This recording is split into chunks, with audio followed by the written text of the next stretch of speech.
Morning વિદ્યાર્થી મિત્રો, ધોરણ 11 સાયન્સ ચેપ્ટર નંબર 2 રસાયણ વિજ્ઞાનમાં આપણે ભણીએ છીએ. પરમાણુય બંધારણમાં લાસ્ટ ટોપિક ઇલેક્ટ્રોન રચના શીખી છે. ઇલેક્ટ્રોન રચના માટે હોમવર્કમાં અમુક બાબત તમને આપેલી હતી. 1 થી 20 સુધીના તત્વો, એમાંથી 11 થી 20 માટે ઇલેક્ટ્રોન રચના લખવાની આપેલી હતી. હવે આગળ અમુક ઇલેક્ટ્રોન રચનામાં ક્રમ આપણે જોયો તો કક્ષકોની ઉર્જા માટેનો ક્રમ. એ ક્રમની અંદર આપણે આગળ શીખી ગયા. પહેલી કક્ષક સૌથી પહેલાં ભરાશે 1s, ત્યાર પછી વધુ ઉર્જા છે 2sની, 2pની, 3s, 3p. અહીં સુધી મુખ્ય ક્વોન્ટામાંક ને ત્યાર પછી નવા ઉમેરાતા ગૌણ ક્વોન્ટામાંક ક્રમશઃ ભરાય છે. હવે 3p પછી વધુ ઉર્જા છે 4sની, ત્યાર પછીની ઉર્જા આવે છે 3dની. અહીંયા જો ફેરફાર જોવો મેડમ, 3p પછી 3d નથી, 3d આવતી નથી, 4s આવે છે. એટલે 3d કક્ષક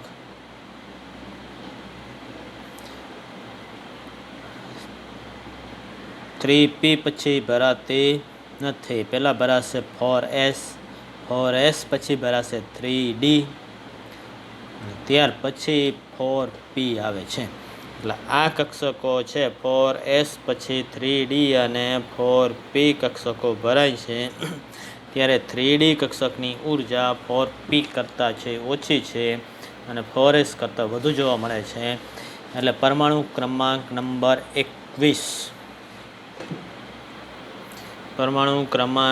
21, ઝેડની કિંમત 21 થાય. ઝેડ એટલે પરમાણુ ક્રમાંક. 21 નંબરનું તત્વ scandium 22, titanium 23, vanadium 24, chromium 25, manganese 26, iron 27, cobalt 28, nickel 29, copper અને 30 ઝિંક. તો એના માટે ઇલેક્ટ્રોન 4s ભરાઈ ગયા પછી 3dમાં ભરાશે. 30 નંબર પછી 4pમાં ઇલેક્ટ્રોન દાખલ થશે 31થી. તો આની અંદર પણ બે તત્વો છે, એક ક્રોમિયમ અને એક છે એ કોપર, Cr અને Cu. એની અંદર પણ ઇલેક્ટ્રોન રચનામાં થોડાક અપવાદ જોવા મળે છે. એટલે 21 નંબર પછીના જે તત્વો છે એની ઇલેક્ટ્રોન રચના કેવી હોય છે એની સંક્ષિપ્ત માહિતી આપણે અત્યારે જોવાની છે, ખાલી સમજૂતી માટે છે. સ્કેન્ડિયમથી શરૂ કરીને એક નવી જ ભાત અનુસરવામાં આવે છે. 3d કક્ષકની ઉર્જા 4p કરતાં ઓછી હોય છે, 4s કરતાં વધુ. તેથી તે પહેલાં ભરાય છે. કઈ ભરાશે? 3d પછી 4p. આને પરિણામે પછીના 10 તત્વો scandium, titanium, vanadium, chromium, manganese, iron, cobalt, nickel, copper, zinc 1 થી 20 સુધી તમે 8મા 9મા સુધીમાં પરમાણુ ક્રમાંક પાકા કર્યા. 1 થી 20 બધાને આવડે જ ફરજિયાત. નેક્સ્ટ હવે 21 થી 30 સુધીના તમારે પરમાણુ ક્રમાંક નંબર 21 થી 30 સુધીના તત્વો કયા છે એની સંજ્ઞા આપણને આપેલી છે, હમણાં જોઈ. બરાબર છે? 21 થી 30 સુધીના એ તમારે પાકા કરવાના છે. ઇલેક્ટ્રોન રચના આપણને આપેલી છે બધા તત્વો માટેની. એમાં પરમાણુ ક્રમાંક નંબર 21 થી 30, પરમાણુ ક્રમાંક નંબર 21 થી શરૂ કરીને 30. 21 સ્કેન્ડિયમ, 22 ટાઇટેનિયમ, 23 વેનેડિયમ, 24 ક્રોમિયમ. એ સ્ટાર કર્યો છે કેમ કે એની ઇલેક્ટ્રોન રચનામાં કંઈક અપવાદ છે. 25 manganese, 26 iron, 27 cobalt, 28 nickel, 29 copper અને 30 ઝિંક. ઉપર લખેલી છે કક્ષકો, પહેલાં 1s, પછી 2s, 2p, 3s, 3p, 3d. અહીંયા ઉર્જાને અનુસરવું નથી, મુખ્ય ક્વોન્ટમ આંકને અનુસરવામાં આવેલું છે. 4s, 4p, 4d, 4f. હવે પછી ક્રમમાં કેવી રીતના ઇલેક્ટ્રોન ભરાય તમે હોમવર્કમાં લખવાનું કીધું હતું. તો અહીંયા છે એ જોઈ શકો છો તમે એ મુજબ એની સાથે સરખાવી લેજો. આપણે હવે આગળ 20 નંબરનો પરમાણુ છે, પરમાણુ ક્રમાંક ધરાવે કેલ્શિયમ. પેલા 1s માં 2 ઇલેક્ટ્રોન, 2s માં 2, 2p માં 6, કેટલા થયા 10. તો 10 ઇલેક્ટ્રોન માટે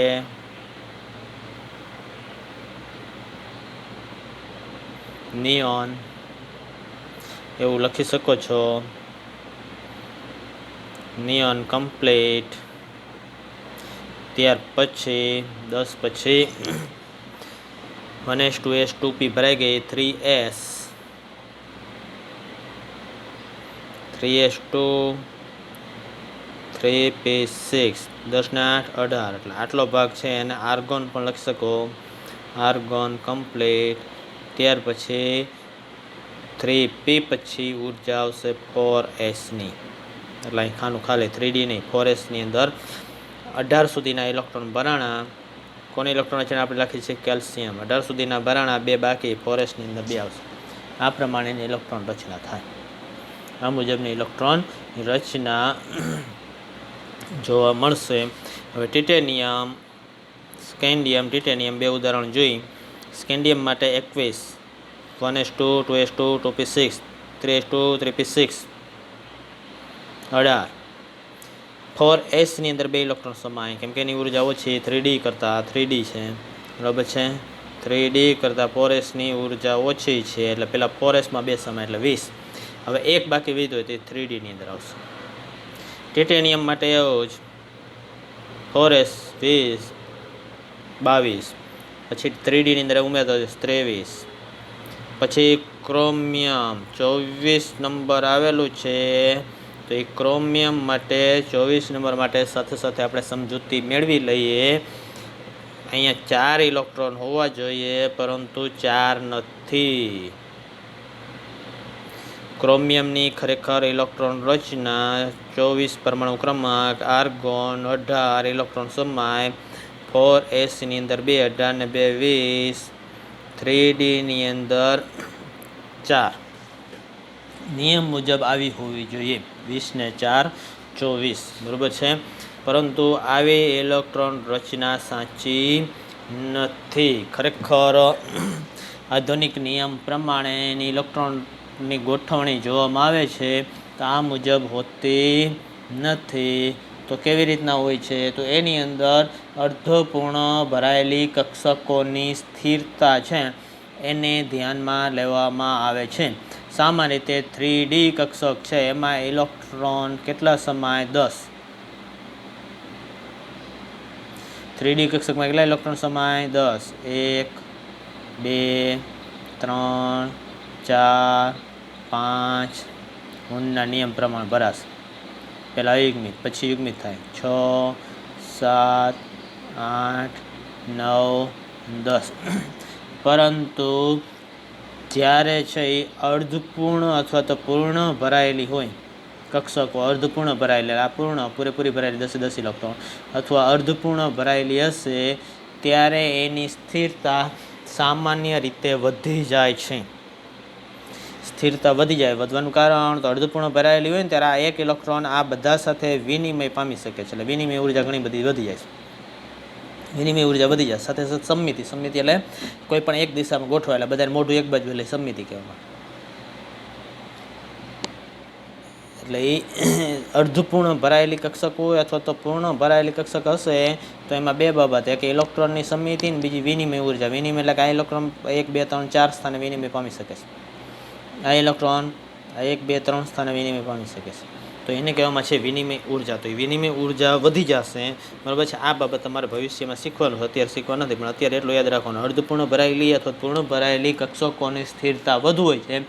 એટલા માટે પરમાણુ શક્ય હોય તો આજુબાજુમાંથી ઇલેક્ટ્રોન મેળવીને જે મોટી કક્ષકો છે આવી 10 14 ઇલેક્ટ્રોન ભરાય, તો એવી કક્ષકો અર્ધપૂર્ણ ભરાઈને સ્થાયી થવાનું વલણ ધરાવે.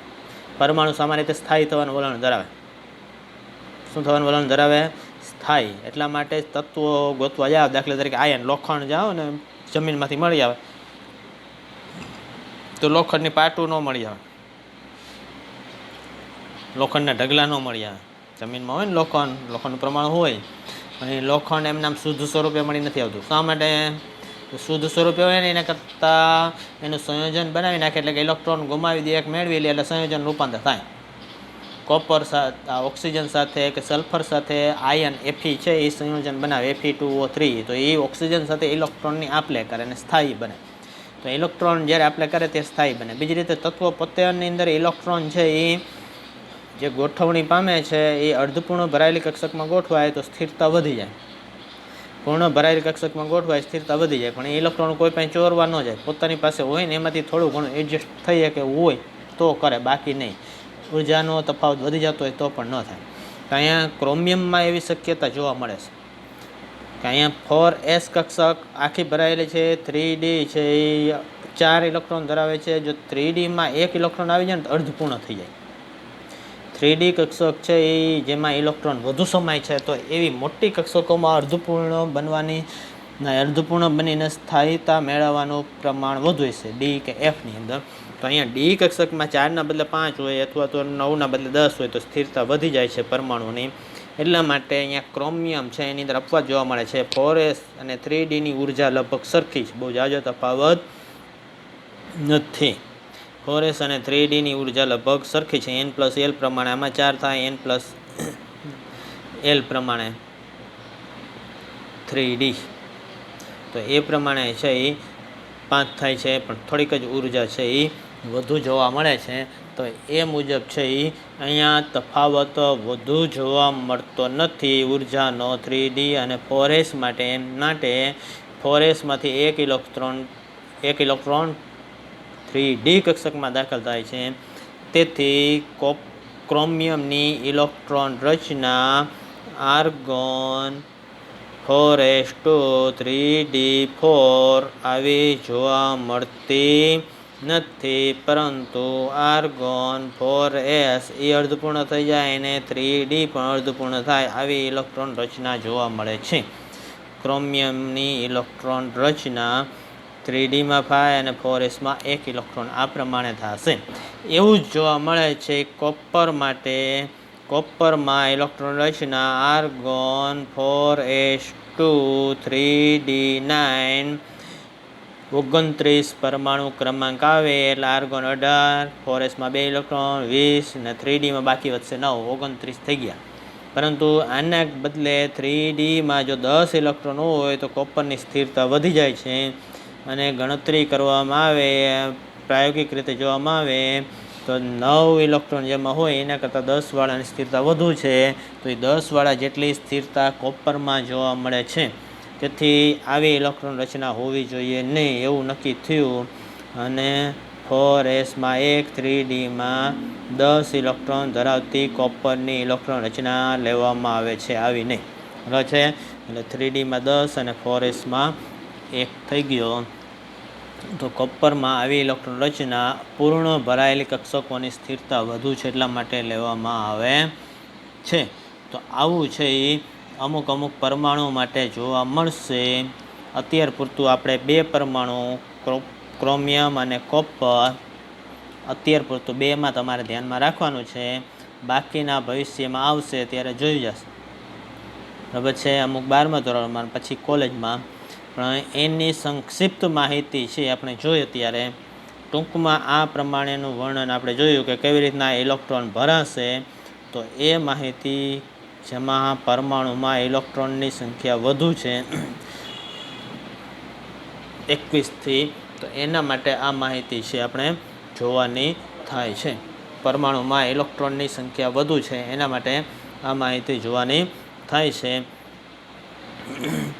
સ્કેન્ડિયમ પરમાણુ ક્રમાંક નંબર 21, ટિટેનિયમ પરમાણુ ક્રમાંક number 22, vanadium 23, chromium 24, manganese 25, iron 26, cobalt 27, nickel 28, copper 29 અને ઝિંકમાં 3D કક્ષકો પ્રગતિપૂર્વક ભરાય. પ્રગતિપૂર્વક મતલબ સ્કેન્ડિયમમાં 3Dમાં 1, ટાઇટેનિયમમાં 2, વેનેડિયમમાં 3, ક્રોમિયમમાં 4, મેંગેનીઝમાં 5, આયર્નમાં 6, કોબાલ્ટમાં 7,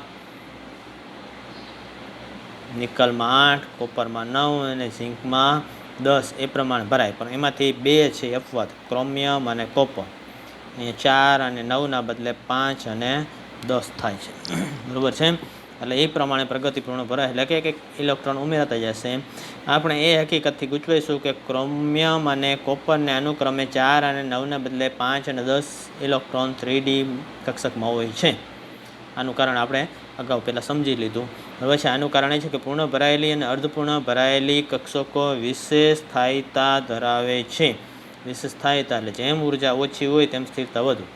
આમ Pમાં 3, Pમાં 6, Dમાં 5, Dમાં 10, Fમાં 7 કે Fમાં 14 જે અર્ધપૂર્ણ ભરાયેલી અથવા પૂર્ણ ભરાયેલી હોવાથી વધુ સ્થાયી છે.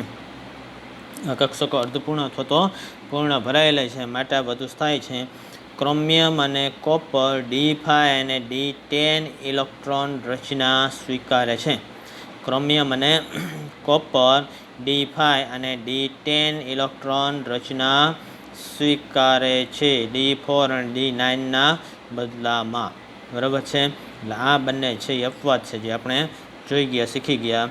હવે 3D કક્ષકો સંતૃપ્ત થયા પછી 4p કક્ષક ભરાય. 3D પૂરી થઈ જાય 30 ઝીંક સુધીની, ત્યાર પછી 4p કક્ષકો ભરાય 31થી, જે ગેલિયમથી શરૂ થાય છે અને ક્રિપ્ટોનમાં પૂર્ણ થાય છે. Ca gallium 31, germanium 32, arsenic 33, selenium 34, bromium 35, krypton 36 સુધી 6 ઇલેક્ટ્રોન છે એ 4pમાં ભરાશે. પછી 18 તત્વો, ક્રિપ્ટોન પછીના 18 એટલે કે રોબેડિયમથી શરૂ કરીને ઝેનોન.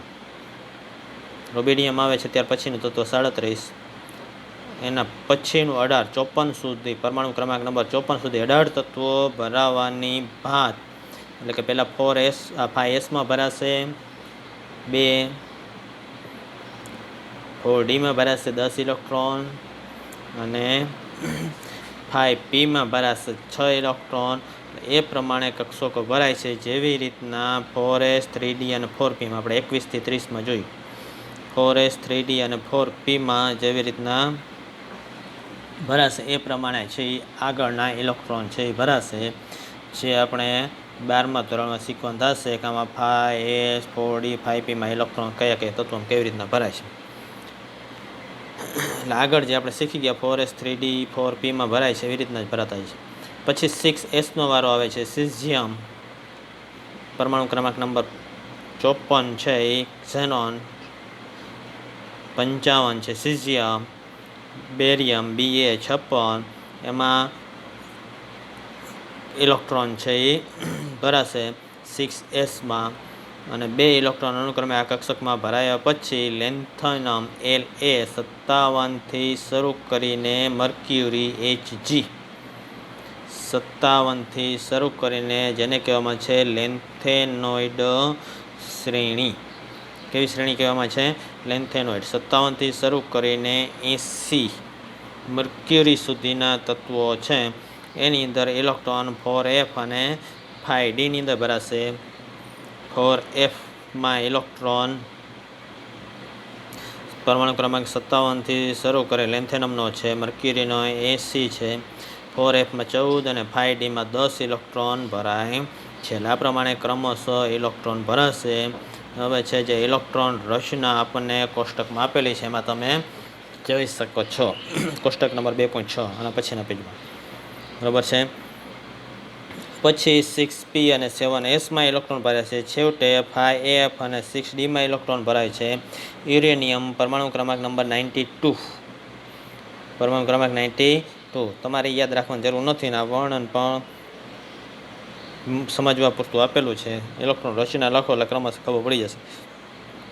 યુરેનિયમ પછીના તત્વો ટૂંકા આયુષ્યવાળા છે એટલે લાંબો સમય સુધી છે એ જીવતા નથી શકતા.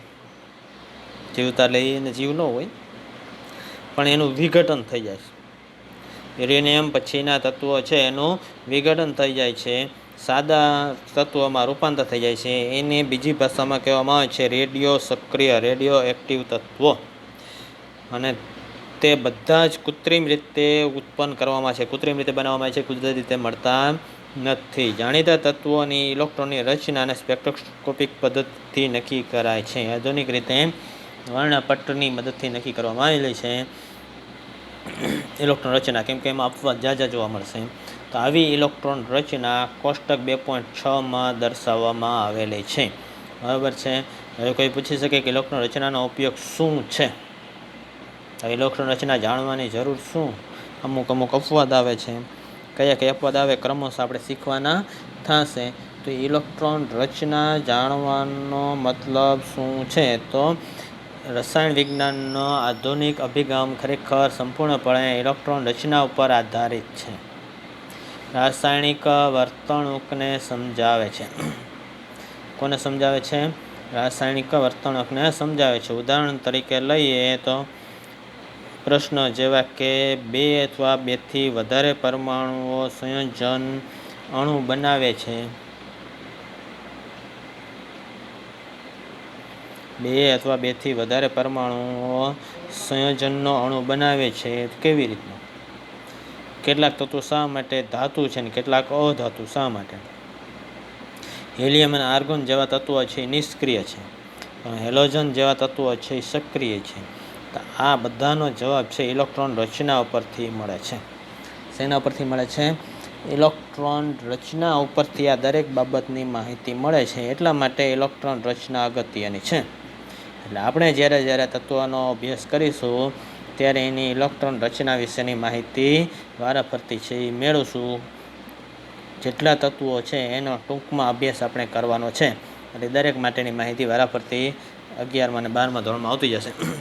આ પ્રશ્નનો ઉત્તર ડાલ્ટનના નમૂનામાં નથી. ડાલ્ટનના નમૂના ઉપરથી આ માહિતી મળતી નથી. આધુનિક રસાયણ વિજ્ઞાનની જુદી જુદી બાબતોમાં ડોકિયું કરીને ઊંડી સમજણ મેળવવા માટે પરમાણુની ઇલેક્ટ્રોન રચનાની વિગતવાર સમજણ જરૂરી છે. એના આધારે જ એના ગુણધર્મ વિશેના ઘણા બધા ખ્યાલો આપણને મળશે. એટલે આ ઇલેક્ટ્રોન રચના તમને અત્યારે પરમાણુ ક્રમાંક હોય તો એના ઉપરથી નોર્મલ ઇલેક્ટ્રોન રચના કઈ કક્ષકમાં ઇલેક્ટ્રોન ક્રમશઃ ભરાય તો એ બાબત તમને અત્યારે ખબર હોવી જોઈએ. શું ખબર હોવું જોઈએ? 47 પરમાણુ ક્રમાંક છે તો એમાં ઇલેક્ટ્રોન કેવી રીતના ભરાય? 1s2, 2s2, 2p6, 3s2, 3p6, 4s2, 3d10, 4p6, 5s2, 4d9. 9ના બદલે 10 અને 4sમાં 1, એટલે એમાં થોડોક અપવાદ છે. તો એ બાબત છે એ અપવાદ સિવાયની તમને ખ્યાલ હોવી જોઈએ. બરાબર છે. ક્રમશઃ કયા ઇલેક્ટ્રોન ભરાશે એ તમને માહિતી હોવી જોઈએ.